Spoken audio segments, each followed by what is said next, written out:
மாணவிகளும் பெண்களும் தங்கும் தனியார் விடுதியில் திடீரென ஏற்பட்ட தீ விபத்து.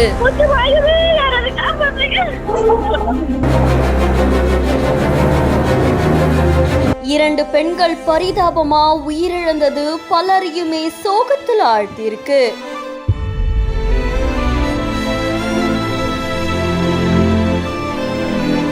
தகவல் அறிந்த தகவல் தொழில்நுட்பத்துறை அமைச்சர் நேரில் சந்தித்து ஆறுதல்.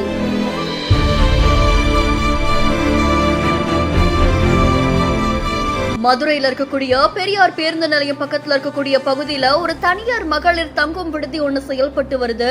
இந்த விடுதியில சுமார் 15க்கும் மேற்பட்ட பெண்களும் மாணவிகளும் தங்கி இருந்தாங்க அப்படின்னு தெரிவிக்கப்பட்டிருக்கு. திடீரென தீ விபத்து ஏற்பட்டு அதுக்கப்புறம் அறையில் இருக்கக்கூடிய ஃப்ரிட்ஜ் வெடிச்சதால பரபரப்பு ஏற்பட்டிருக்கு. இந்த தீ விபத்துல வாடிப்பட்டியில தனியார் பள்ளியில பணிபுரிஞ்சிட்டு வந்த பரிமளா சுந்தரி, அதுக்கப்புறமா ஆசிரியையான சரண்யா அப்படின்ற 2 பேர் பரிதாபமா உயிரிழந்திருக்காங்க.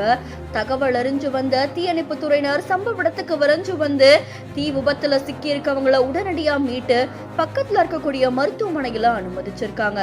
இதை தொடர்ந்து போலீசாரும் விசாரணை மேற்கொண்டு வராங்க அப்படின்னு தெரிவிக்கப்பட்டிருக்கு. இதை தொடர்ந்து தீ விபத்து தொடர்பான தகவல் அறிஞ்ச தொழில்நுட்பத்துறை அமைச்சரான PTR பழனிவேல் தியாகராஜன் அவர்கள் நேர்ல வந்து மருத்துவமனையில அங்கிருந்த பெண்களையும் மாணவிகளையும் சந்திச்சு ஆறுதல் தெரிவிச்சிருக்காங்க. அதை தொடர்ந்து விபத்து பற்றியும் கேட்டு அறிஞ்சிருக்காங்க. இதை தொடர்ந்து இப்போ மீட்கப்பட்ட அனைத்து பெண்களும் டவுன் ஹால் ரோட்ல இருக்கக்கூடிய மற்றொரு விடுதலை தங்க வைக்கப்பட்டிருக்காங்களாமா. அவங்களுக்கான மாற்று ஏற்பாடுகளை மாவட்ட நிர்வாகமும் மதுரை மாநகராட்சி நிர்வாகமும் இணைந்து மேற்கொண்டு வராங்க அப்படின்னு தெரிவிக்கப்பட்டிருக்கு.